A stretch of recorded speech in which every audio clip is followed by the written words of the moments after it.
2018ರಲ್ಲಿ 600 ಭರವಸೆಗಳನ್ನು ಕೊಟ್ಟಿದ್ರು. 600 ಭರವಸೆಗಳನ್ನು ಕೊಟ್ಟಿದ್ರು. 600 ಭರವಸೆಗಳಲ್ಲಿ 10% ಭರವಸೆಗಳನ್ನು ಕೂಡ ಈಡೇರಿಸಲಿಕ್ಕೆ ಆಗಲಿಲ್ಲ. ಬಿಜೆಪಿಗೂ ನಮಗೂ ಇರತಕ್ಕಂತ ವ್ಯತ್ಯಾಸ, ಅವ್ರು ಒಂದೇ ವೇದಿಕೆಗೆ ಬರಲಿ, ಅವ್ರು ಏನ್ ಮಾಡಿದ್ದಾರೆ, ನಾವೇನ್ ಮಾಡಿದ್ದೀವಿ ಅನ್ನೋದನ್ನು ಚರ್ಚೆ ಮಾಡೋಣ. ಅದಕ್ಕೆ ಯಾರು ತಯಾರಿಲ್ಲ. ಧರ್ಮಗಳ ನಡುವೆ, ಜಾತಿಗಳ ನಡುವೆ ಶಾಂತಿಯನ್ನ ಹದಗೆಡಿಸ್ತಕ್ಕಂಥ, ದ್ವೇಷವನ್ನ ಹುಟ್ಟಾಕ್ತಕ್ಕಂಥ, ಕ್ರೌರ್ಯವನ್ನ ಹುಟ್ಟಾಕ್ತಕ್ಕಂಥ ಕೆಲಸವನ್ನ ಮಾಡ್ತಾ ಇದ್ದಾರೆ. ನಾವೆಲ್ಲರೂ ಕೂಡ ಒಂದೇ, ನಾವೆಲ್ಲರೂ ಕೂಡ ಮನುಷ್ಯರು. ಹಿಂದೂಗಳಾಗಲಿ, ಮುಸಲ್ಮಾನರಾಗಲಿ, ಕ್ರಿಶ್ಚಿಯನ್ರಾಗಲಿ, ಬೌದ್ಧರಾಗಲಿ, ಸಿಖ್ರಾಗಲಿ ಎಲ್ಲರೂ ಕೂಡ ಒಂದೇ. ನಾವು ಮಾನವೀಯತೆಯನ್ನ ಮಾಡಲಿಕ್ಕೆ ಬಯಸ್ತಾ ಇದ್ದೇವೆ. 15ನೇ ಹಣಕಾಸು ಆಯೋಗದಲ್ಲಿ ನಮಗೆ ನಷ್ಟ, ಪ್ರತಿ ವರ್ಷ ನಷ್ಟ ಆದದ್ದು 13,000 ಕೋಟಿ, 4.5 ಲಕ್ಷ ಕೋಟಿ ರೂಪಾಯಿಗಳನ್ನು ನಮ್ಮಿಂದ ತಗೊಂಡು ನಮಗೆ ಕೊಡ್ತಕ್ಕಂಥದ್ದು ಕೇವಲ 65,000 ಕೋಟಿ. ನಮ್ಮ ಪಾಲನ್ನು ನಾವು ಕೊಟ್ಟಿದ್ದೀವಿ, ಆದರೆ ಕೇಂದ್ರದ ಪಾಲನ್ನು ಕೊಡ್ಲಿಕ್ಕೆ ಸಾಧ್ಯ ಆಗಲಿಲ್ಲ. ಇವತ್ತಿನವರಿಗೆ ಬಿಜೆಪಿಯವರಾಗ್ಲಿ, ಜೆಡಿಎಸ್ನವರಾಗ್ಲಿ ಒಂದು ಶಬ್ದ ಬಾಯಿನಿಂದ ಹೇಳಿಲ್ಲ. ಇದನ್ನು ಕೊಡಿ ಅಂತ ಯಡಿಯೂರಪ್ಪ ಆಗಲಿ, ಬಸವರಾಜ ಬೊಮ್ಮಾಯಿ ಆಗಲಿ, ಬಿಜೆಪಿ ಎಂಪಿಗಳಾಗಲಿ, ಜೆಡಿಎಸ್ ಎಂಪಿಗಳಾಗಲಿ, ಕುಮಾರಸ್ವಾಮಿ ಆಗಲಿ, ಕರ್ನಾಟಕಕ್ಕೆ ಅನ್ಯಾಯ ಆಗಿದೆ, ಕೊಡಿ, ನಮ್ಮ ಪಾಲನ್ನು ಕೊಡಿ, 15ನೇ ಹಣಕಾಸಿನ ಆಯೋಗ ಶಿಫಾರಸು ಮಾಡಿರ್ತಕ್ಕಂಥ ಹಣ ಕೊಡಿ ಅಂತ ಕೇಳಲಿಲ್ಲ. ಆಪರೇಷನ್ ಕಮಲದ ಮೂಲಕ ಬುಡಮೇಲ್ ಮಾಡಿ ಅಧಿಕಾರಕ್ಕೆ ಬಂದ್ರು. ಯಡಿಯೂರಪ್ಪ ಅಧಿಕಾರಕ್ಕೆ ಬಂದ್ರು. ಇವತ್ತು ಕುಮಾರಸ್ವಾಮಿನವ್ರ ಜೊತೆ ಸೇರ್ಕೊಂಡಿದ್ದಾರೆ. ಅವರಿಗೆ ಯಾವತ್ತೂ ಕೂಡ ಕರ್ನಾಟಕದ ಜನತೆ ಆಶೀರ್ವಾದವನ್ನ ಮಾಡಿಲ್ಲ. ಬಿಜೆಪಿಯವರು ಸುಮ್ಮನೆ ಜನಾಕ್ರೋಶ. ನಾನು ಅವರು ಬರಬೇಕಾಗಿತ್ತು, ಇಲ್ಲಿ ಬಂದು ನೋಡಬೇಕಾಗಿತ್ತು. ಜನರ ಆಕ್ರೋಶ ಇದ್ದಿದ್ರೆ ಇಷ್ಟೊಂದು 3-4 ಲಕ್ಷ ಜನ ಸೇರ್ಲಿಕ್ಕೆ ಸಾಧ್ಯ ಆಯ್ತಾ ಇರಲಿಲ್ಲ. ನಮ್ಮ ಸರ್ಕಾರ ಅಧಿಕಾರಕ್ಕೆ ಬಂದು ಇವತ್ತಿಗೆ 2 ವರ್ಷಗಳು ಆಗ್ತಾ ಇದ್ದಾವೆ. ಈ 2 ವರ್ಷಗಳ ಅವಧಿ ಪೂರೈಸಿದ ಕಾರಣಕ್ಕೋಸ್ಕರ ಒಂದು ಸಾರ್ವಜನಿಕ ಸಭೆಯನ್ನ ಮಾಡಬೇಕು. ಆ ಸಾರ್ವಜನಿಕ ಸಭೆಯಲ್ಲಿ ಕಳೆದ 2 ವರ್ಷಗಳ ಅವಧಿನಲ್ಲಿ ನಾವು ಏನೇನು ಜನಗಳಿಗೆ ಕೊಟ್ಟಿದ್ದೇವೆ, ನಾವು ಏನು ಮಾತು ಕೊಟ್ಟಿದ್ದು, ಏನ್ ಕಾರ್ಯಕ್ರಮಗಳನ್ನು ಕೊಟ್ಟಿದ್ದೇವೆ, ಯಾವುಗಳನ್ನ ಜಾರಿ ಮಾಡಿದ್ದೇವೆ, ಅವುಗಳನ್ನ ತಿಳಿಸಬೇಕು ಅಂತೇಳಿ ನಾವು ತೀರ್ಮಾನ ಮಾಡಿ ಇದನ್ನ ಪೇಟೆನಲ್ಲಿ ಈ ಕಾರ್ಯಕ್ರಮ ನಡೀತಾ ಇದೆ. ಈ ಕಾರ್ಯಕ್ರಮಕ್ಕೆ ಯಶಸ್ವಿ ಆಗಲಿಕ್ಕೆ ಕೃಷ್ಣ ಬೈರೇಗೌಡ, ಜಮೀರ್ ಅಹಮದ್ ಖಾನ್, ಹೊಸಪೇಟೆ ಕ್ಷೇತ್ರದ ಗವಿಯಪ್ಪ ಮತ್ತು ಇಡೀ ರಾಜ್ಯದ ಎಲ್ಲ ಶಾಸಕರುಗಳು, ಮಾಜಿ ಶಾಸಕರುಗಳು, ಸಂಸತ್ ಸದಸ್ಯರು ಅವರೆಲ್ಲರೂ ಕೂಡ ಶ್ರಮ ಪಟ್ಟು ಇಷ್ಟೊಂದು ದೊಡ್ಡ ಪ್ರಮಾಣದಲ್ಲಿ ಜನರನ್ನ ಸೇರಿಸಿ ಈ ಕಾರ್ಯಕ್ರಮವನ್ನು ಮಾಡಿದ್ದಾರೆ. ಇದರ ಯಶಸ್ಸಿಗೆ ಕಾರಣಕರ್ತರಾದಂತ ಎಲ್ಲರಿಗೂ ಕೂಡ ಸರ್ಕಾರದ ಪರವಾಗಿ ಧನ್ಯವಾದಗಳನ್ನು ಹೇಳಲಿಕ್ಕೆ ಬಯಸ್ತಾ ಇದ್ದೇನೆ. ಈ ಕಾರ್ಯಕ್ರಮಕ್ಕೆ ಎಐಸಿಸಿ ಅಧ್ಯಕ್ಷರಾದಂತ ಶ್ರೀ ಮಲ್ಲಿಕಾರ್ಜುನ ಖರ್ಗೆ ಅವರು ಆಗಮಿಸಿದ್ದಾರೆ, ಬಂದು ಈ ಕಾರ್ಯಕ್ರಮವನ್ನು ಉದ್ಘಾಟನೆ ಮಾಡಿದ್ದಾರೆ. ಜೊತೆಗೆ ಲೋಕಸಭೆಯಲ್ಲಿ ವಿರೋಧ ಪಕ್ಷದ ನಾಯಕರಾದಂತ, ನಮ್ಮೆಲ್ಲರ ನಾಯಕರು ಆದಂತ ಶ್ರೀ ರಾಹುಲ್ ಗಾಂಧಿಯವರು ಗ್ರಾಮ ಕಂದಾಯ ಹಕ್ಕು ಪತ್ರಗಳನ್ನು ವಿತರಣೆ ಮಾಡಿದ್ದಾರೆ. ಅವರು ಈವರೆಗೂ ಕೂಡ ನಾನು ಸರ್ಕಾರದ ಪರವಾಗಿ ಅತ್ಯಂತ ಗೌರವಪೂರ್ವಕವಾಗಿ ಧನ್ಯವಾದಗಳನ್ನು ಈ ಸಂದರ್ಭದಲ್ಲಿ ಹೇಳಲಿಕ್ಕೆ ಬಯಸ್ತಾ ಇದ್ದೇನೆ. 2 ವರ್ಷಗಳ ಹಿಂದೆ ನಾವು ಈ ನಾಡಿನ ಜನರ ಮುಂದೆ ಹೋದಾಗ ಅನೇಕ ಭರವಸೆಗಳನ್ನು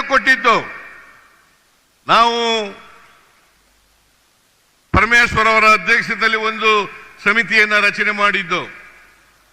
ಅವರು ಮ್ಯಾನಿಫೆಸ್ಟೋವನ್ನು ತಯಾರು ಮಾಡಿ ಈ ರಾಜ್ಯಕ್ಕೆ ಕೊಟ್ಟಿದ್ರು. ಆ ಮ್ಯಾನಿಫೆಸ್ಟೋ ಹೆಸರೇನಪ್ಪ ಅಂತಂದ್ರೆ ಸರ್ವ ಜನಾಂಗದ ಶಾಂತಿಯ ತೋಟ. ಸರ್ವ ಜನಾಂಗದ ಶಾಂತಿಯ ತೋಟ. ನಾವು ಆ ಮ್ಯಾನಿಫೆಸ್ಟೋನಲ್ಲಿ ಸುಮಾರು 593 ಭರವಸೆಗಳನ್ನು ಕೊಟ್ಟಿದ್ದು. 593 ಭರವಸೆಗಳನ್ನ ಆ ಮ್ಯಾನಿಫೆಸ್ಟೋ ಮೂಲಕ ಕೊಟ್ಟಿದ್ದು. ಅವುಗಳಲ್ಲಿ ಕಳೆದ 2 ವರ್ಷದಲ್ಲಿ 242 ಭರವಸೆಗಳನ್ನು ಈಡೇರಿಸಿದ್ದೇವೆ.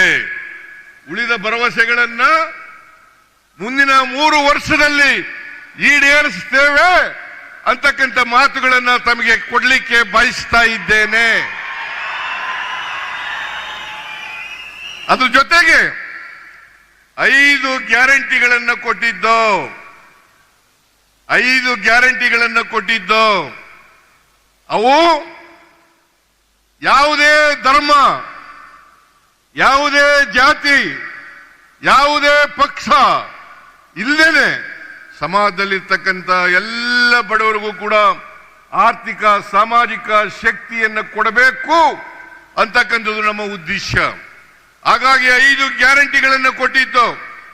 5 ಗ್ಯಾರಂಟಿಗಳನ್ನ ಶಕ್ತಿ ಯೋಜನೆ, 5 ಗ್ಯಾರಂಟಿ ಯೋಜನೆಗಳಲ್ಲಿ ಶಕ್ತಿ ಯೋಜನೆ. ನಾವು ಮೇ 2023 ಮೇ 20ಕ್ಕೆ ಅಧಿಕಾರಕ್ಕೆ ಬಂದು, ಮೇ 20ರಲ್ಲಿ ಬಂದು ಜೂನ್ 11ನೇ ತಾರೀಕು ಮೊದಲನೇ ಯೋಜನೆಯನ್ನ ಜಾರಿಗೆ ಮಾಡೋದು. ಮೊದಲನೇ ಗ್ಯಾರಂಟಿ ಯೋಜನೆಯನ್ನ ಜಾರಿಗೆ ಕೊಟ್ಟು ಜೂನ್ 11. ಜುಲೈ ತಿಂಗಳಲ್ಲಿ 2 ಗ್ಯಾರಂಟಿ ಯೋಜನೆಗಳನ್ನು ಜಾರಿಗೆ ಕೊಟ್ಟು, ಒಂದು ಗೃಹ ಜ್ಯೋತಿ, ಎರಡನೇದು ಅನ್ನಭಾಗ್ಯ. ಗೃಹ ಜ್ಯೋತಿ ಕಾರ್ಯಕ್ರಮ, ಅನ್ನಭಾಗ್ಯ ಕಾರ್ಯಕ್ರಮ, 2 ಕಾರ್ಯಕ್ರಮಗಳನ್ನ ನಾವು ಜಾರಿ ಮಾಡೋದು ಜುಲೈ ತಿಂಗಳಲ್ಲಿ. ಆಗಸ್ಟ್ ತಿಂಗಳಲ್ಲಿ ಮೈಸೂರಿನಲ್ಲಿ ರಾಹುಲ್ ಗಾಂಧಿ ಅವರು ಕೂಡ ಬಂದಿದ್ರು, ಖರ್ಗೆ ಅವರು ಕೂಡ ಬಂದಿದ್ರು, ಡಿ.ಕೆ. ಶಿವಕುಮಾರ್ ಕೂಡ ಬಂದಿದ್ರು.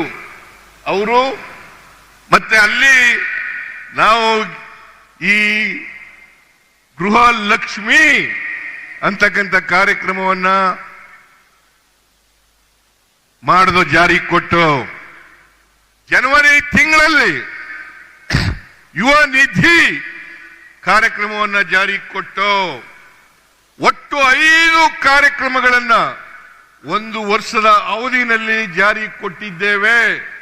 ಕೊಟ್ಟ ಮಾತಿನಂತೆ ನಡ್ಕೊಂಡಿದ್ದೇವೆ. ಯಾವುದಾದ್ರೂ ಸರ್ಕಾರ ಕೊಟ್ಟ ಮಾತಿನಂತೆ ನಡ್ಕೊಂಡಿದ್ರೆ ಅದು ಕಾಂಗ್ರೆಸ್ ಸರ್ಕಾರ, ಅದು ನಮ್ಮ ಸರ್ಕಾರ ಅಂತಕ್ಕಂಥ ಮಾತುಗಳನ್ನ ಹೇಳಲಿಕ್ಕೆ ಬಯಸ್ತಾ ಇದ್ದೇನೆ. 2013ರಿಂದ 18ರವರೆಗೆ ನಾವು ಅಧಿಕಾರದಲ್ಲಿ ಇದ್ದು. 2013ರಿಂದ 18ರವರೆಗೆ ಸರ್ಕಾರಗಳಿದ್ದು.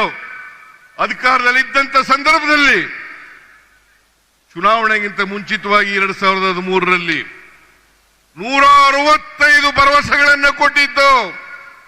165 ಭರವಸೆಗಳಲ್ಲಿ 158 ಭರವಸೆಗಳನ್ನು ಈಡೇರಿಸಿದ್ದೇವೆ. ಅದರಲ್ಲದೇನೆ 30 ಕಾರ್ಯಕ್ರಮಗಳನ್ನ, ಯಾವ ಕಾರ್ಯಕ್ರಮನ ಮ್ಯಾನಿಫೆಸ್ಟೋನಲ್ಲಿ ಹೇಳಿರಲಿಲ್ಲ, ಆ 30 ಕಾರ್ಯಕ್ರಮಗಳನ್ನ ಜಾರಿ ಕೊಟ್ಟಿದ್ದೇವೆ. ಅದರಿಂದ ಒಟ್ಟು 218 ಕಾರ್ಯಕ್ರಮಗಳನ್ನು ಜಾರಿ ಕೊಟ್ಟಿದ್ದೇವೆ. 208 ಕಾರ್ಯಕ್ರಮಗಳನ್ನು ಜಾರಿ ಕೊಟ್ಟಿದ್ದೇವೆ. ಇದರಿಂದ ನಾವು ಹಿಂದೆ ಇದ್ದಾಗಲೂ ನುಡಿದಂತೆ ನಡೆದಿದ್ದೇವೆ, ಈಗಲೂ ಕೂಡ ನುಡಿದಂತೆ ನಡೆದಿದ್ದೇವೆ. ಜನತೆಗೆ ಕೊಟ್ಟ ಮಾತುಗಳನ್ನು ಈಡೇರಿಸಿದ್ದೇವೆ ಅಂತಕ್ಕಂಥ ಮಾತುಗಳನ್ನು ಹೇಳಲಿಕ್ಕೆ ಬಯಸ್ತಾ ಇದ್ದೇನೆ. ಆದರೆ ಬಿಜೆಪಿಯವರು 2018ರಲ್ಲಿ 600 ಭರವಸೆಗಳನ್ನು ಕೊಟ್ಟಿದ್ರು. 600 ಭರವಸೆಗಳನ್ನು ಕೊಟ್ಟಿದ್ರು.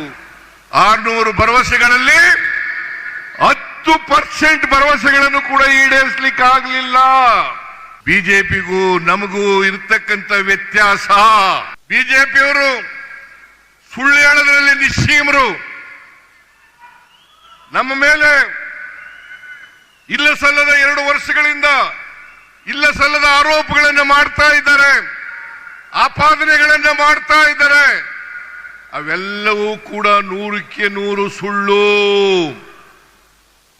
ಇದನ್ನ ನಾನು ಅವ್ರ ಎದುರುಗಡೆನೂ ಹೇಳಿದ್ದೀನಿ, ವಿಧಾನಸಭೆಯಲ್ಲೂ ಹೇಳಿದ್ದೀನಿ, ಇಲ್ಲೂ ಕೂಡ ಹೇಳ್ತಾ ಇದ್ದೀನಿ, 100ಕ್ಕೆ 100 ಸುಳ್ಳು.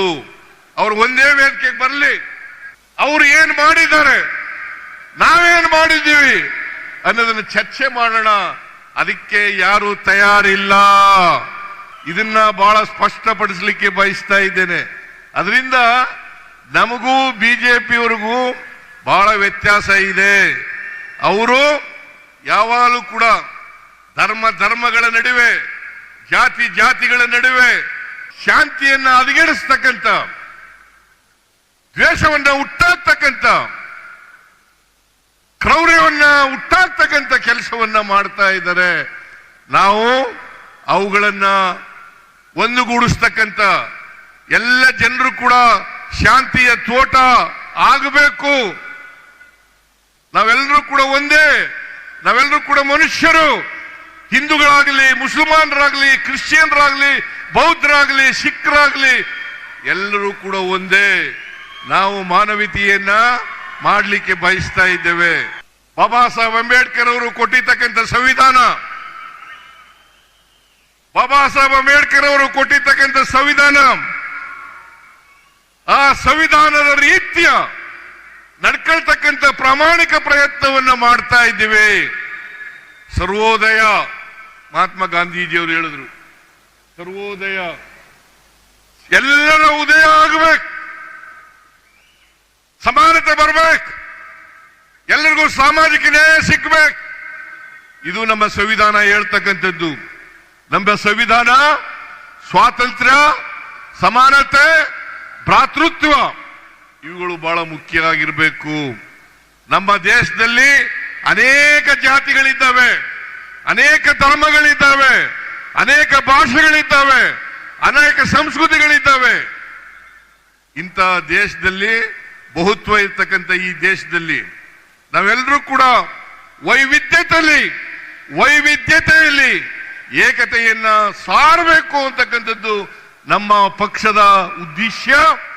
ಆ ದಿಕ್ಕಿನಲ್ಲಿ ನಡೀತಕ್ಕಂಥ ಪ್ರಾಮಾಣಿಕ ಪ್ರಯತ್ನವನ್ನು ನಾವು ಮಾಡ್ತಾ ಇದ್ದೇವೆ. ಕಳೆದ 2 ವರ್ಷದಲ್ಲಿ ಕೇಂದ್ರ ಸರ್ಕಾರ ಅನೇಕ ಅನ್ಯಾಯಗಳನ್ನು ಮಾಡ್ತು. ನಮ್ಮ ಪಾಲು ಸಂವಿಧಾನಬದ್ಧವಾಗಿ ನಮಗೆ ನ್ಯಾಯವಾಗಿ ಸಿಗಬೇಕಾದಂತ ಪಾಲನ್ನ ಬರದೇ ರೀತಿ ನೋಡ್ಕೊಳ್ತಕ್ಕಂಥ ಕೆಲಸವನ್ನ ಮಾಡಿದ್ರು. ನಮ್ಮ ಪಾಲನ್ನು ಕೊಡಲಿಲ್ಲ.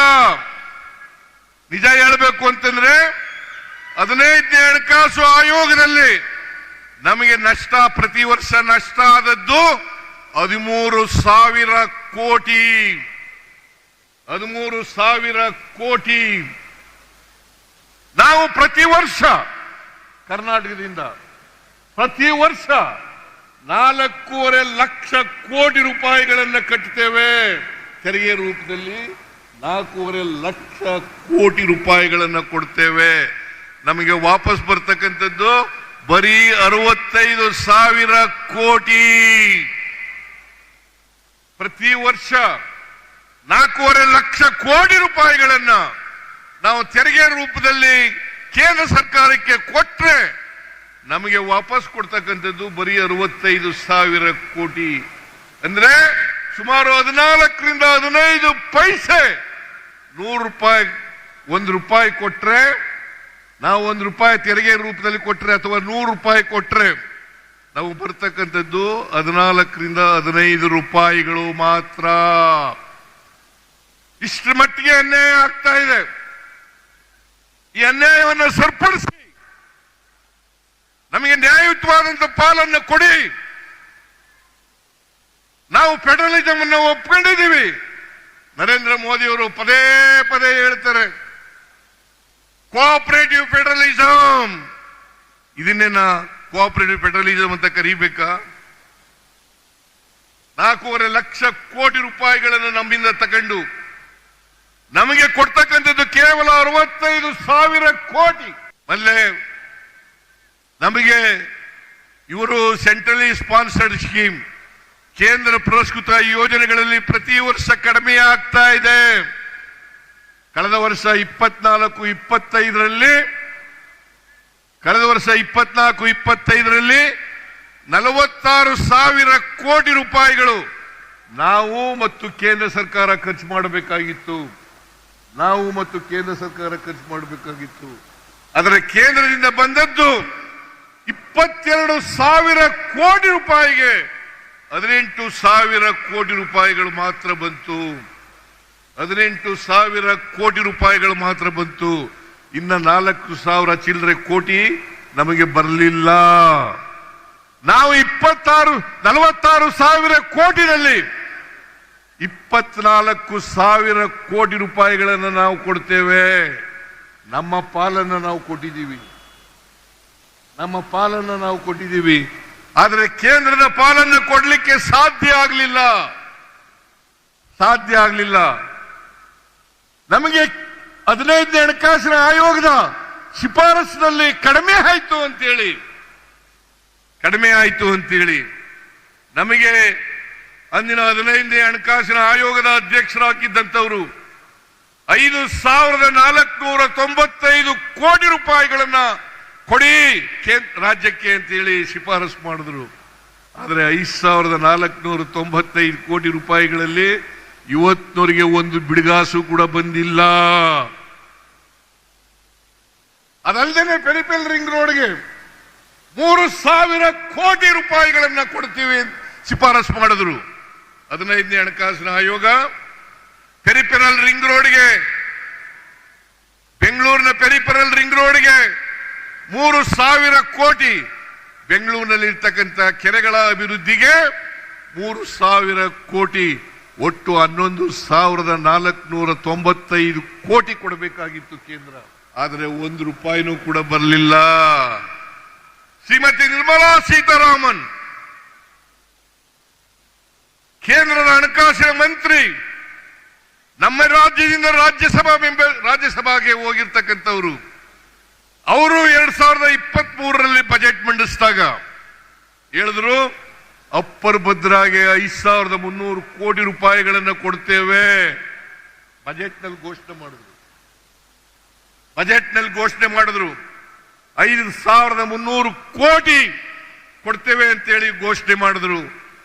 ಆದರೆ ಬಜೆಟ್ನಲ್ಲಿ ಘೋಷಣೆ ಮಾಡಿದ್ರು ಕೂಡ 1 ರೂಪಾಯಿ ಬರಲಿಲ್ಲ.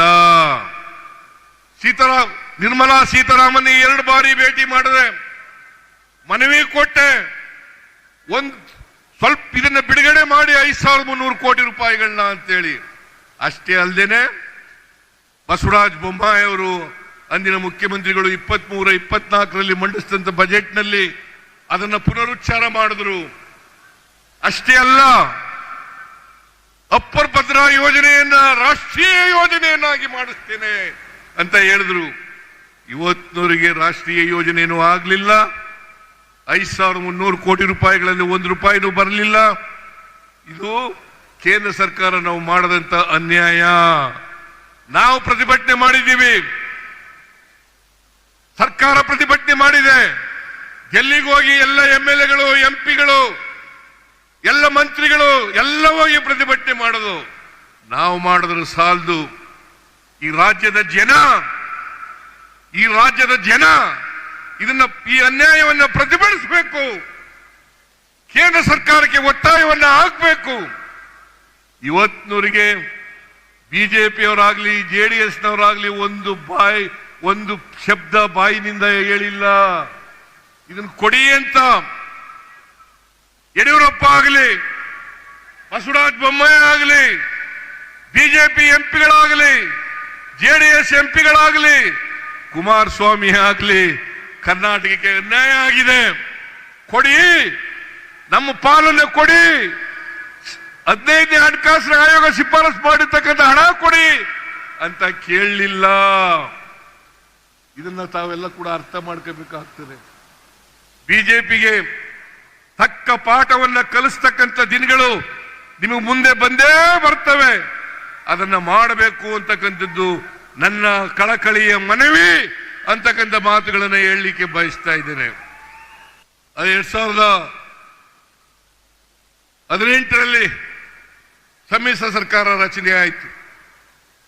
ಅದನ್ನ ಬುಡಮೇಲು ಮಾಡಿ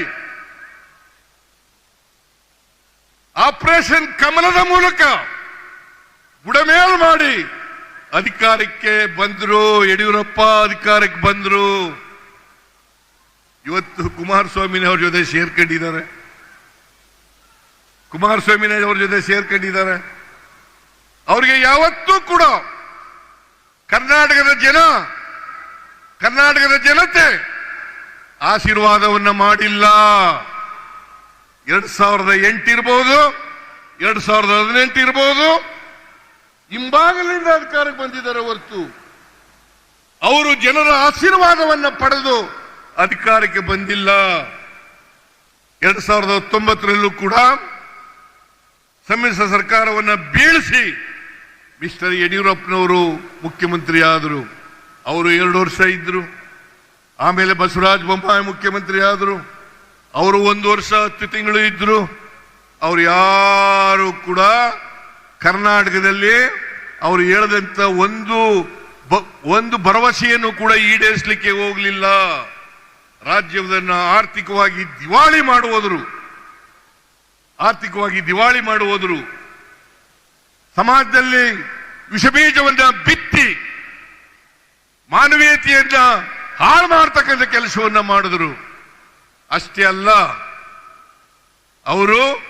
ಅವರ ಸರ್ಕಾರ ಇದ್ದಾಗ 2,70,000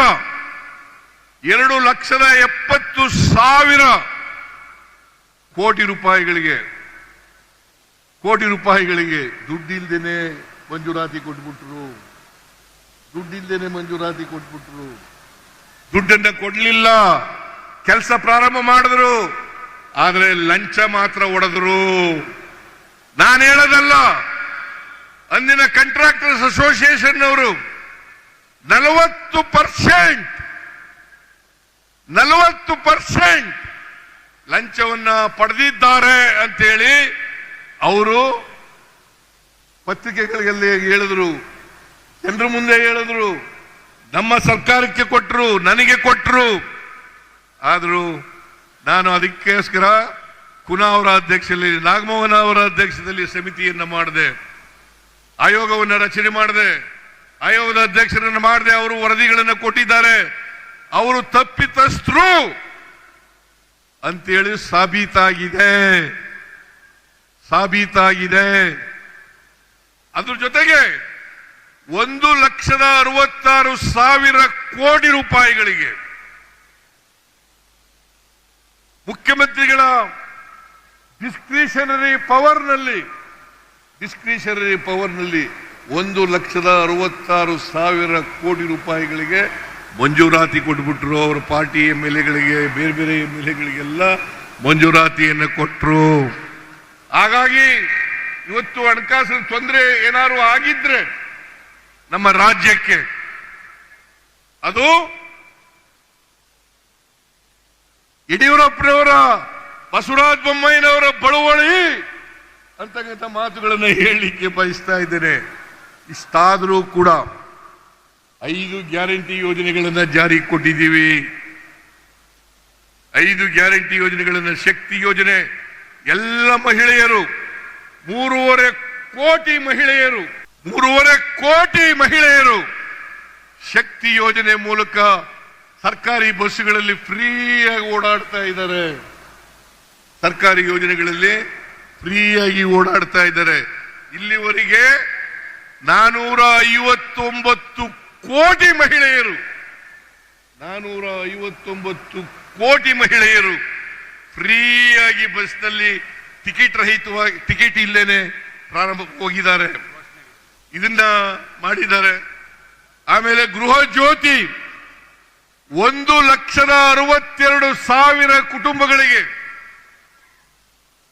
1,62,00,000 ಕುಟುಂಬಗಳಿಗೆ 1,62,00,000 ಕುಟುಂಬಗಳಿಗೆ 200 ಯೂನಿಟ್ ವರೆಗೆ ಫ್ರೀಯಾಗಿ ಕರೆಂಟ್ ಕೊಟ್ಟಿದ್ದೀವಿ. ಫ್ರೀಯಾಗಿ ಕರೆಂಟ್ ಕೊಟ್ಟಿದ್ದೀವಿ. ಅಷ್ಟೇ ಅಲ್ಲ, 1,22,00,000 ಕುಟುಂಬಗಳಿಗೆ ಮನೆ ಯಜಮಾನಿಗೆ 2,000 ರೂಪಾಯಿ 2,000 ರೂಪಾಯಿ ಅದನ್ನ ಕೊಡ್ತಕ್ಕಂಥ ಕೆಲಸವನ್ನ ಮಾಡಿದ್ದೇವೆ. ಅದಲ್ಲದೆ ಅನ್ನಭಾಗ್ಯ ಸುಮಾರು 4,42,00,000 ಬಿಪಿಎಲ್ ಕಾರ್ಡ್ಗಳಿಗೆ ಅಕ್ಕಿಯನ್ನು ಕೊಡ್ತಾ ಇದ್ದೇವೆ.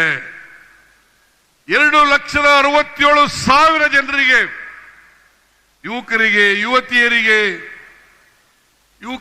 ಯುವತಿಯರಿಗೆ ಯುವ ನಿಧಿ ಕಾರ್ಯಕ್ರಮವನ್ನು ಜಾರಿ ಮಾಡಿದ್ದೇವೆ. ಇಷ್ಟೆಲ್ಲ ಹಣಕಾಸಿನ ತೊಂದರೆ ಇದ್ರೂ ಕೂಡ ನಾವು ನುಡಿದಂತೆ ನಡೆದಿದ್ದೇವೆ. ಬಿಜೆಪಿಯವರು ಸುಮ್ಮನೆ ಜನಾಕ್ರೋಶ. ನಾನು ಅವರು ಬರಬೇಕಾಗಿತ್ತು, ಇಲ್ಲಿ ಬಂದು ನೋಡಬೇಕಾಗಿತ್ತು. ಜನರ ಆಕ್ರೋಶ ಇದ್ದಿದ್ರೆ ಇಷ್ಟೊಂದು 3-4 ಲಕ್ಷ ಜನ ಸೇರ್ಲಿಕ್ಕೆ ಸಾಧ್ಯ ಆಯ್ತಾ ಇರಲಿಲ್ಲ.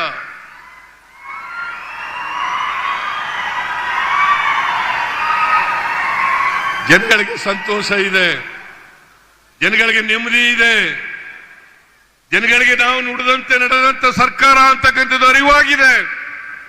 ಅದರಿಂದ ಯಾವ ಆಕ್ರೋಶನೂ ಇಲ್ಲ.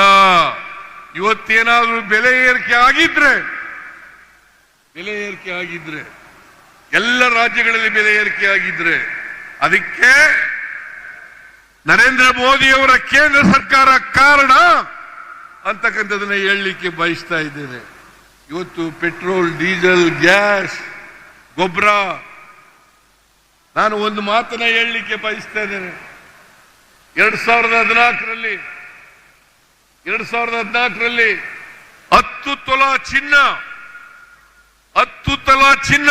28,000 ರೂಪಾಯಿ. ಇವತ್ತೆಷ್ಟಿದೆ ಚಿನ್ನ? 95,000 ರೂಪಾಯಿ. ಬೆಳ್ಳಿ 43, 1 ಕೆಜಿ ಬೆಳ್ಳಿಗೆ 43,000 ರೂಪಾಯಿ ಇತ್ತು.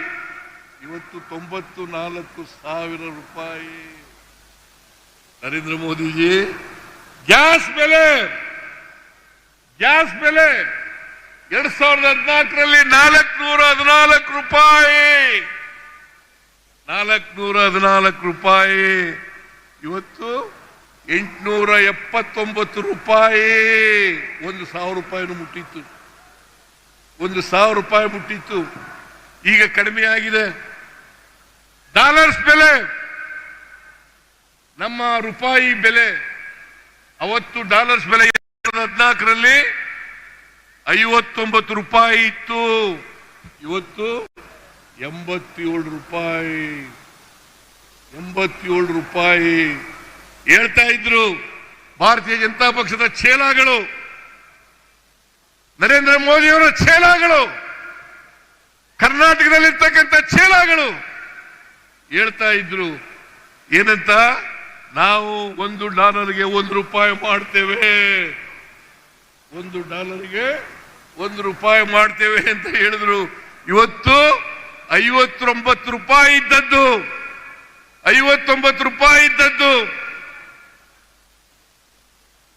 87 ರೂಪಾಯಿ ಇದೆ.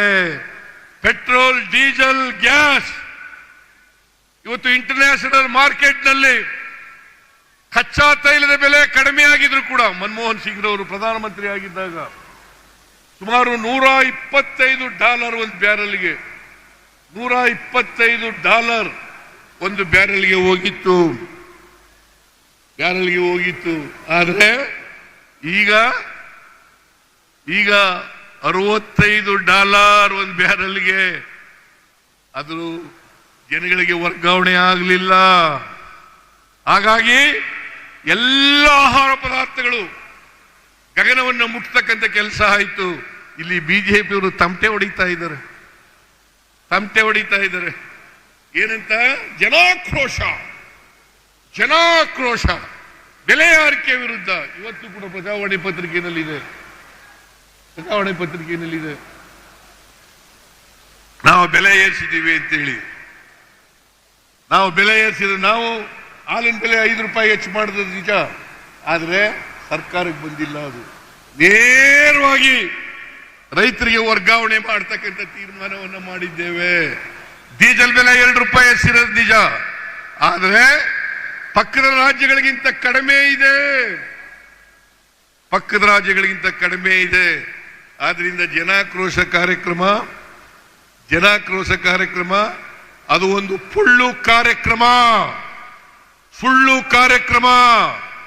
ಜನಾಕ್ರೋಶ ಎಲ್ಲೂ ಕೂಡ ಇಲ್ಲ. ಅದಕ್ಕೆ ಇವತ್ತು ಇಷ್ಟೊಂದು ದೊಡ್ಡ ಪ್ರಮಾಣದಲ್ಲಿ 2 ವರ್ಷದ ನಮ್ಮ ಅಧಿಕಾರದಲ್ಲಿದ್ದಂಥ 2 ವರ್ಷದ ಅವಧಿಯನ್ನ ವಿಜೃಂಭಣೆಯಿಂದ ಆಚರಣೆ ಮಾಡಿರ್ತಕ್ಕಂಥ ಕೆಲಸವನ್ನು ಮಾಡಿದ್ದೇವೆ. ಇವತ್ತು ಕೃಷ್ಣ ಬೈರೇಗೌಡರು 1,12,00,000 ಅಲ್ಲ,